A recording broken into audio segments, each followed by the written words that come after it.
puja dan puji syukur mari kita persembahkan kehadirat Allah Subhanahu wa taala atas segala limpahan rahmat nikmat yang tak terasa. Hari ini kita sudah berada di hari ke-16.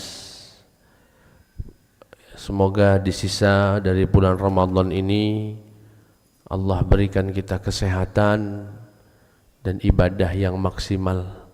Amin ya rabbal alamin. Salawat beserta salam terlimpah curahkan kepada Nabiyyina Muhammad sallallahu alaihi wasallam.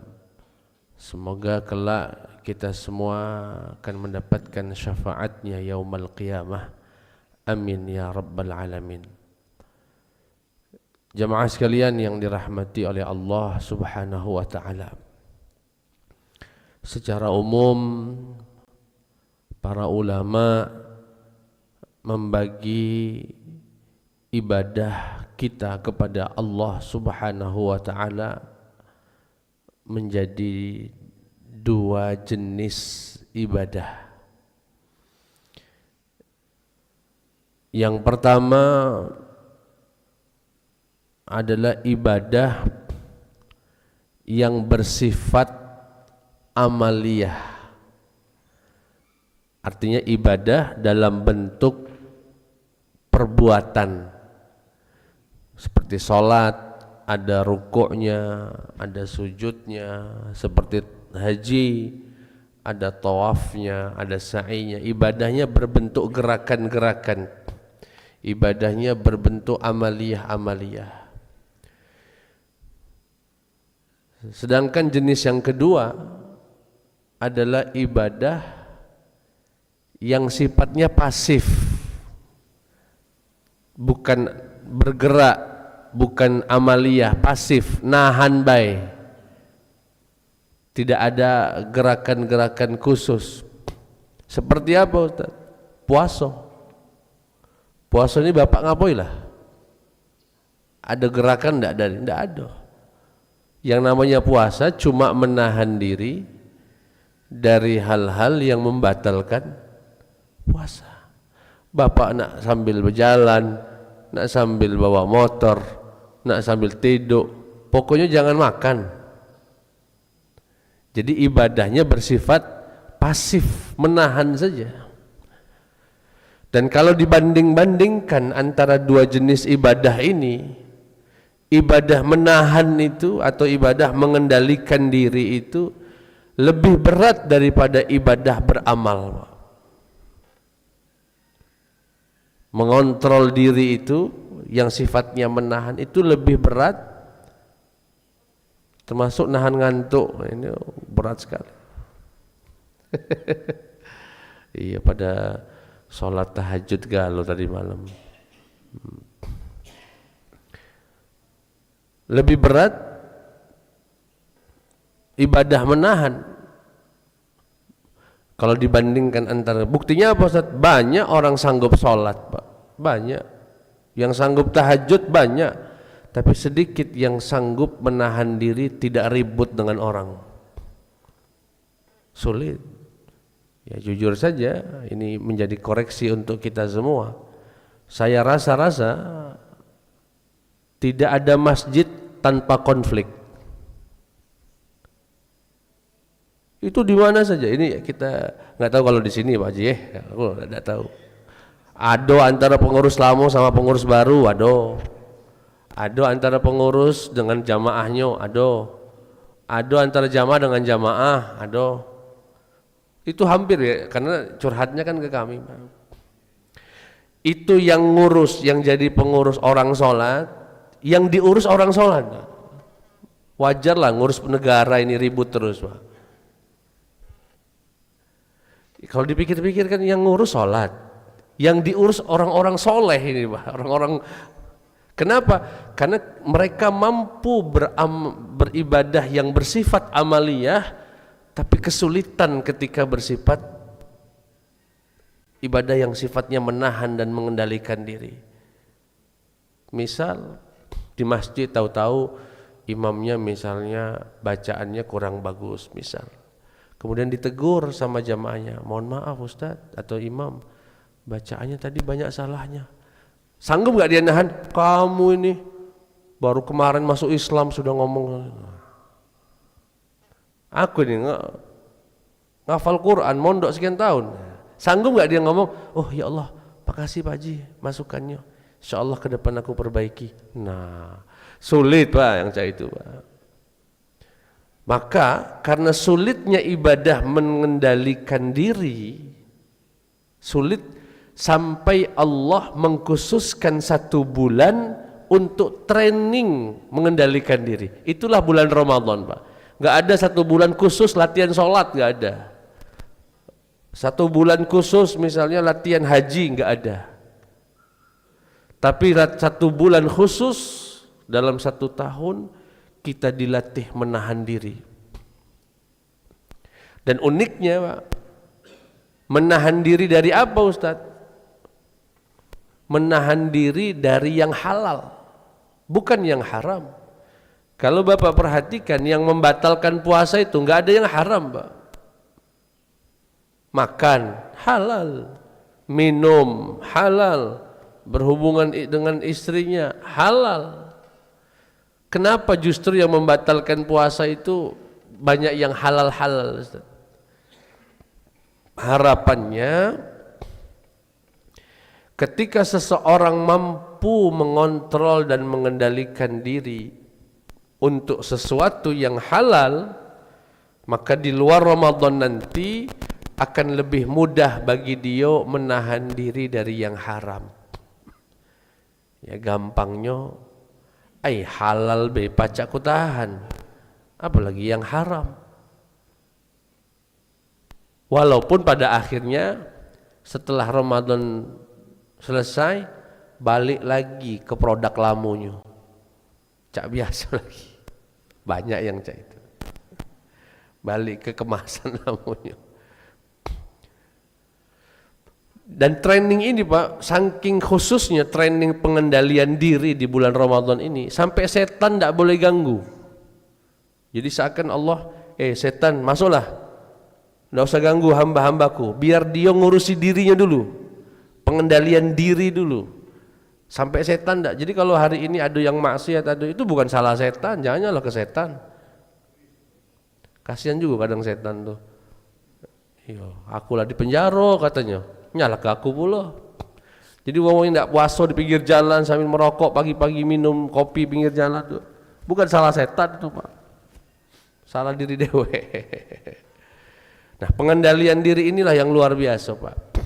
Maka sampai-sampai para ulama mengatakan untuk jadi wali Allah, yakni untuk menjadi kekasih Allah, bukan dengan banyak ibadah sholat, dengan banyak ibadah zikir 1000 kali, 2000 kali, Quran, tidak ada.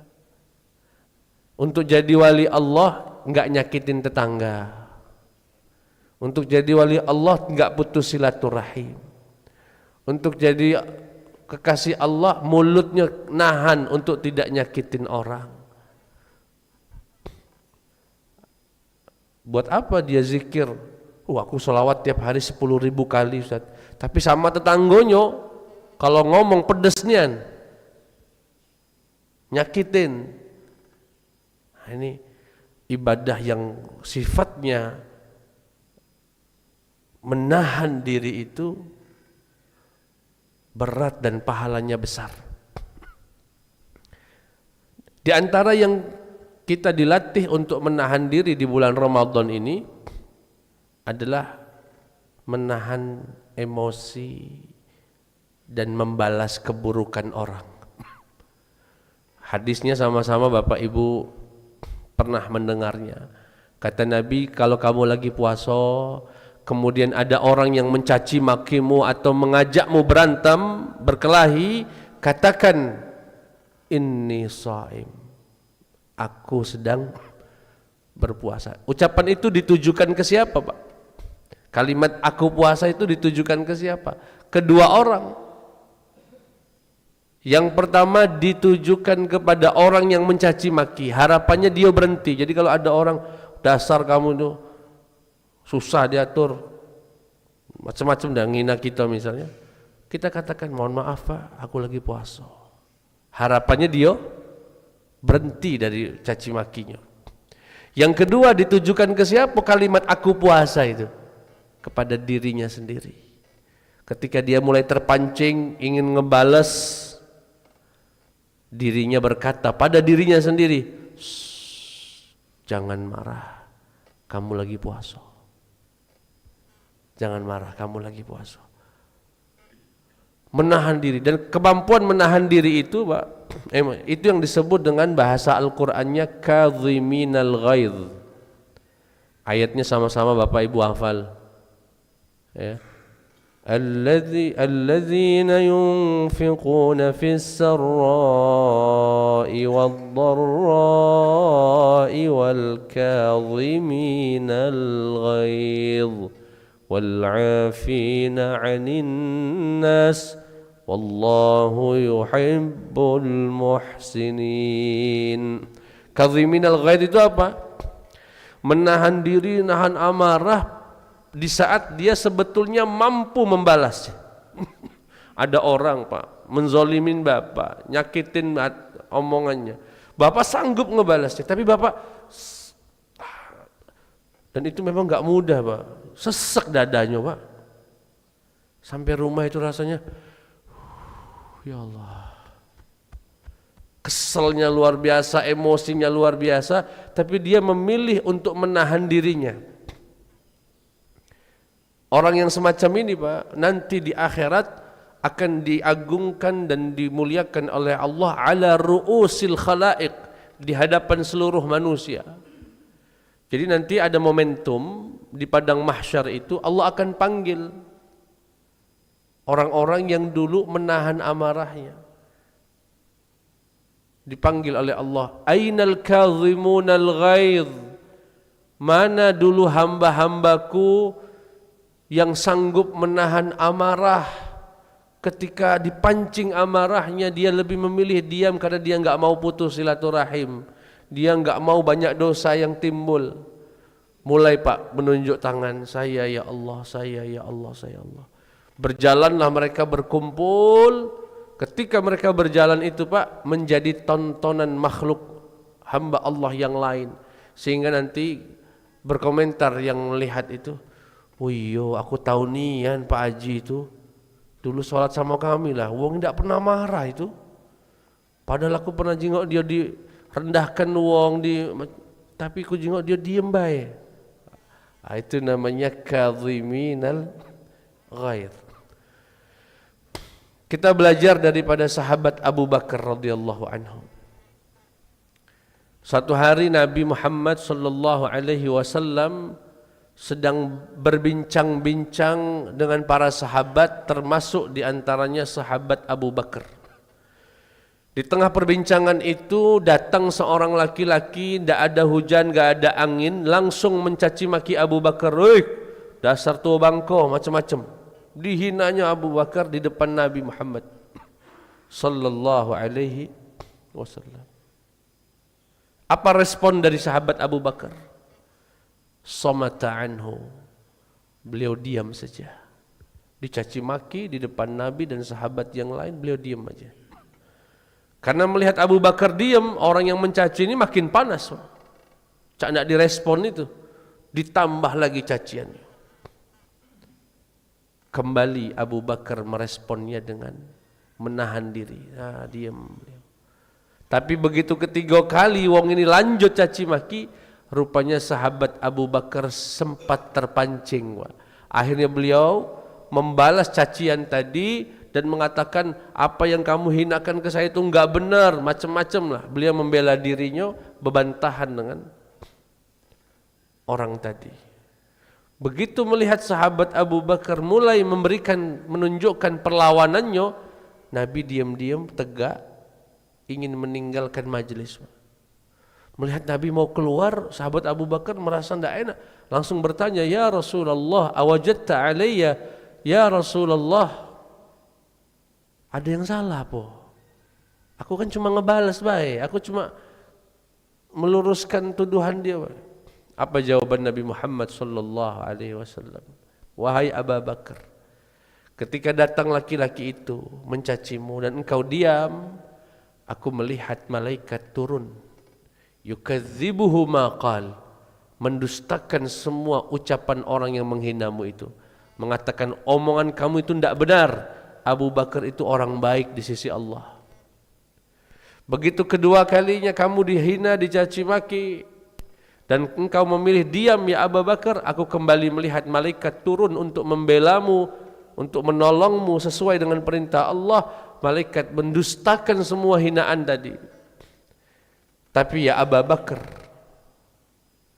ketika ketiga kali engkau dicaci dan engkau memberikan perlawanan, saling bebantahan, yang datang bukan malaikat, yang datang setan, asik menonton kalian berdua ribut, asik menonton kalian saling bebantahan. Dan kata Nabi, dan saat itulah seorang Nabi tidak pantas duduk di satu majlis setan ikut nonton. Itu rupanya yang menjadi alasan Nabi ingin keluar meninggalkan majlis. Jadi kalau ada wong ribut Pak, sudah kita damaikan, masih tidak galak, pergi baik Pak, kaki setan datang gal itu. Ini ibadah menahan Bapak Ibu, sulitnya luar biasa.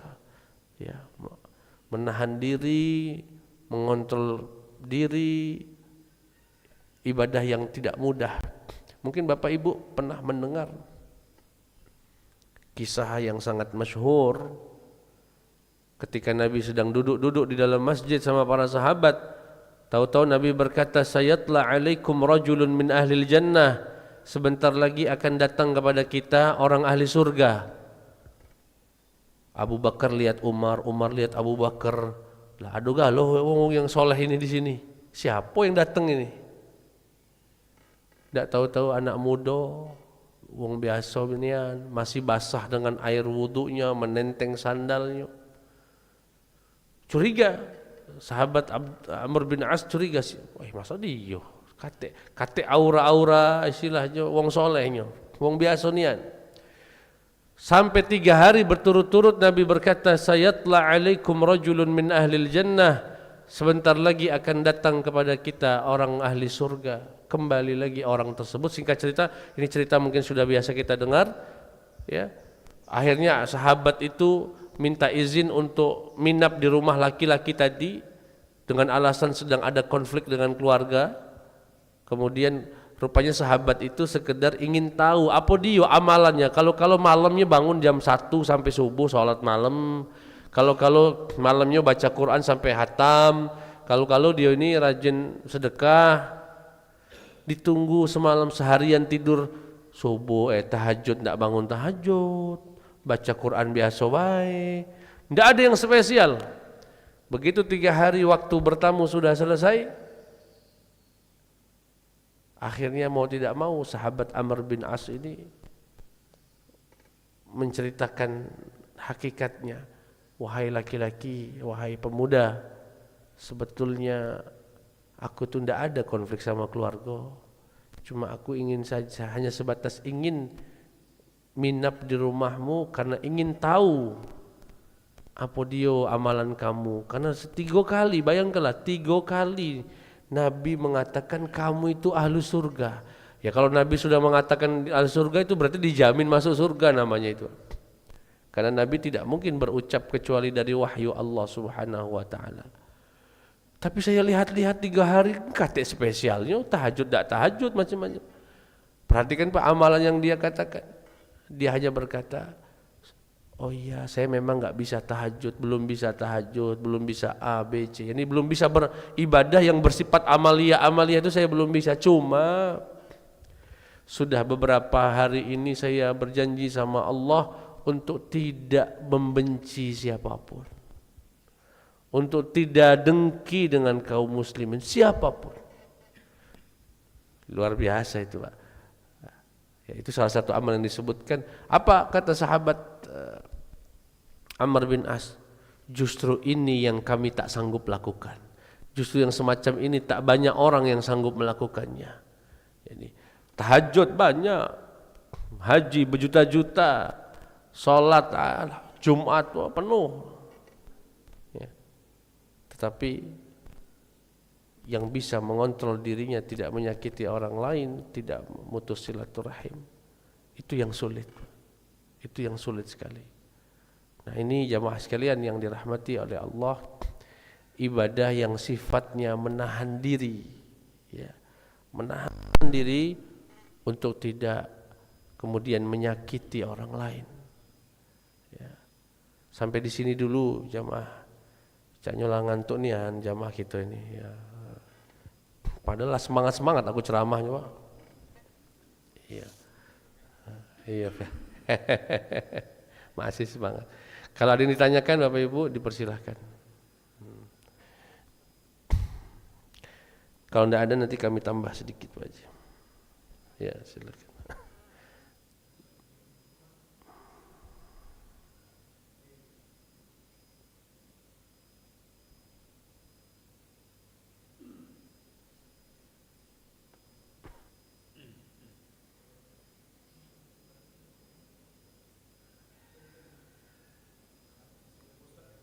Siap. Ini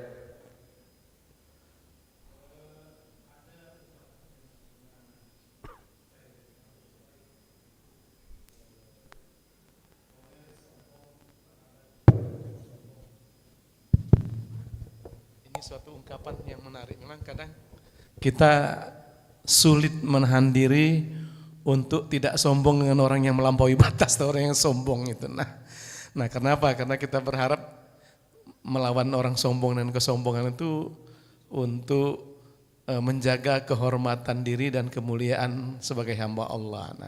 Nah, batasannya di mana? Kita boleh untuk bersikap seperti ini, dan kadang kalau kita perturutkan jadi liar juga, kadang salah juga Pak Ustadz. Ya, makasih. Assalamualaikum warahmatullahi wabarakatuh.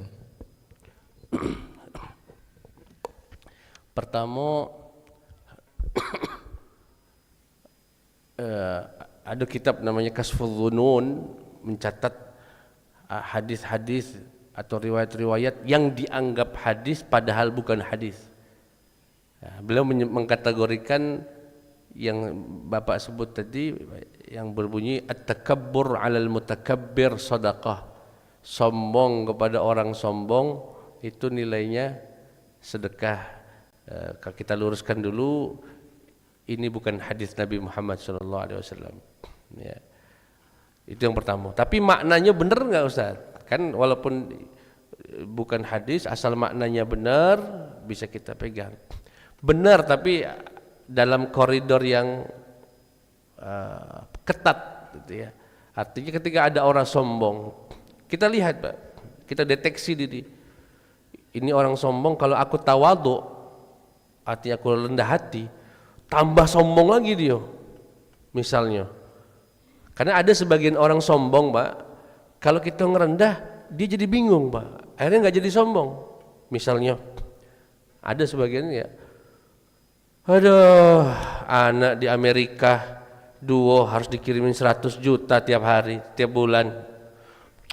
Hebat nian Pak Haji nih, woi, kate uang siapa Haji di kita ini. Bingung dia Pak, wong ini maksudnya nak ditunjukkan kehebatannya, malah dia akhirnya sudahlah, tidak spesial lagi nak sombong sama wong saya itu. Makanya ada ungkapan juga Pak, agak berbeda dengan yang tadi. Apa ungkapannya? Idza takabbara 'alaika akhuk fahun. Kalau sombong saudaramu kepada dirimu, coba kamu rendahkan. Kamu rendah di hati, istilahnya merendahkan hatimu.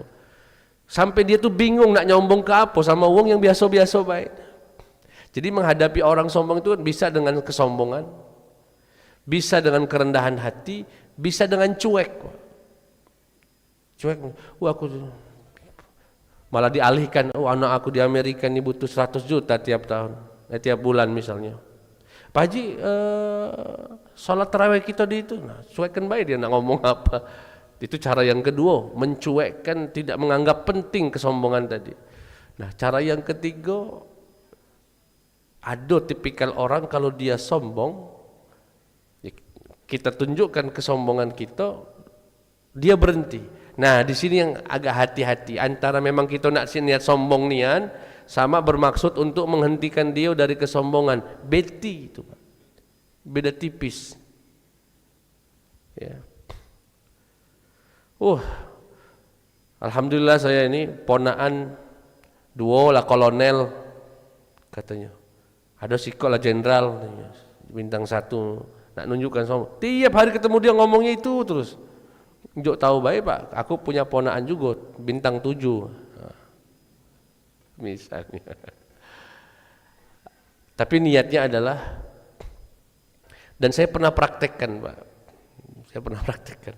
Jadi satu hari menghadiri akad pernikahan. Kebetulan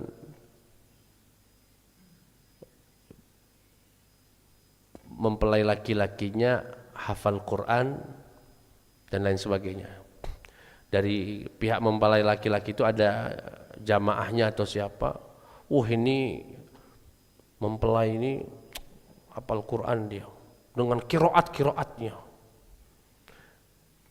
Tapi auranya itu aura ingin meninggikan tadi Pak. Dibalas sama ustadz di kampung kami, imam di masjid kami.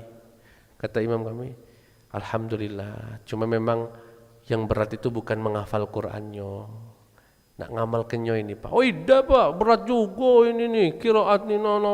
Lah berdebat antara imam kami sama dia Pak, terkait penting mano baca Qur'an sama ngamalkan. Aku masuk dikit lah Pak, nak nunjukkannya. Kalau boleh tahu Pak, kiraatnya kiraat berapa? 7, apa yang 10, apa yang 14. Kemudian thariqah cara dia ngambil qiraatnya, apakah pakai ifrad apa jamak? Bingung dia Pak, enggak bisa jawab. Nah, apa dia itu San? Ya dia Bapak kalau enggak bisa, belum tahu, enggak perlu nyebut-nyebut. Kakek kami tes enggak tahu Bapak itu. Terdiam dia Pak. Nah, ada saatnya wong tuh kadang aku nilah baca segini. Nah, coba sebutkan sikap, enggak usah banyak-banyak, sebut sikap. Ada, tapi di situ hati kita hati-hati nian. Kalau tidak kadang memang niat yo ya untuk menyombongkan diri tadi, naudzubillah. Kalau bisa ya cari cara-cara yang lain saja, pura-pura enggak dengar apa kalau ada wong sombong cuek tadi. Ya. Tapi sekali lagi itu bukan hadis Nabi Muhammad sallallahu alaihi wasallam. Baik Bapak Ibu, mungkin ada yang ingin tanyakan.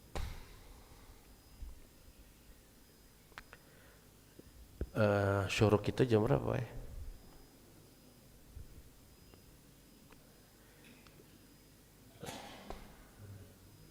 Masih ada 10 menit lagi.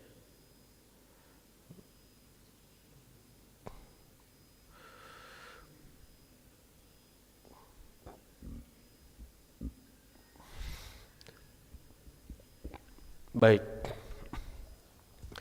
Kalau tidak, apa nahan gak loh Pak? Mengamalkan yang kami sampaikan tadi, menahan diri untuk tidak bertanya. Iya, ya, baik jamaah sekalian yang dirahmati oleh Allah Subhanahu wa taala. Ya, semoga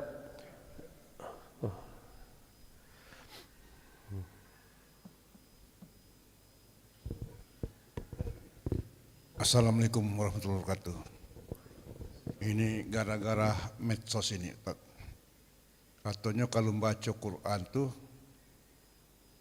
baca di laknat Allah. baca apa?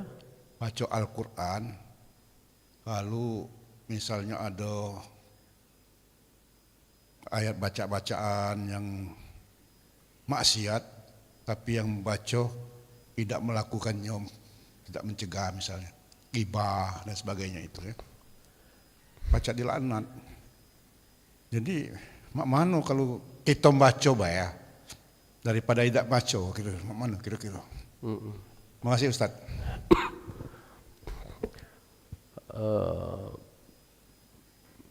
Coba aku poinnya Pak Haji yang ditanyakan itu, ada wong dengar gitu ya, ada orang baca Quran tapi tidak mengamalkan, malah melanggar, istilahnya malah melanggar. Lalu bagaimana dengan kita yang cuma baca baik ini daripada tidak baca? Pertama yang pasti membaca Quran berpahala. Masalah kita belum mengamalkannya, ada dua kemungkinan. Belum mengamalkan karena belum dapat ilmunya, belum ada kemampuannya, maka yang semacam ini ma'dzur, dimaklumi oleh Allah. Yang penting masih mau mencari, masih galak belajar. Tapi ada wong baca Quran misalnya dan tidak mengamalkannya, padahal dia sudah tahu dan dengan sengaja dia melanggar, ya berdosa. Tapi baca Qurannya enggak berdosa, yang berdosa itu melanggarnya tadi. Dan nanti tinggal Allah akan timbang-timbang antara pahala dia baca Quran dengan dia melanggar isi Al-Quran tadi, ya. Dan na'udzubillah ada yang baca Quran untuk mencari-cari pembenaran, ya, bukan kebenaran, mencari pembenaran. Itu yang dikatakan menjual ayat-ayat Al-Quran.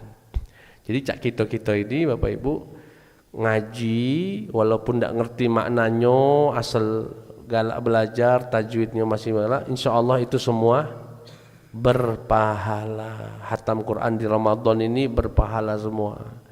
Tetapi Quran itu kan tidak sekedar dibaca, harus ada peningkatan, ya. Sebetulnya kalau seumur-umur kita ini, kalau ada yang sudah nggak banyak kegiatan, ya bagusnya 10 ayat berhenti baca tafsirnya, 10 ayat berhenti baca tafsirnya, ya. Sehingga Quran bisa kita pahami dan bisa kita amalkan, ya. Tapi kalau dikatakan mending mana, ya mending baca tadi daripada tidak baca, ya. Mending baca. Dan kemarin saya sempat menulis di salah satu ini bahwa setelah saya amati Pak ya,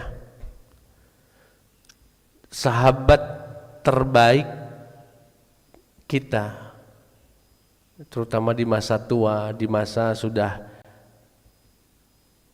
enggan bertemu banyak orang, sudah enggak selera lagi pergi ke sana pergi ke sini, gitu Pak ya.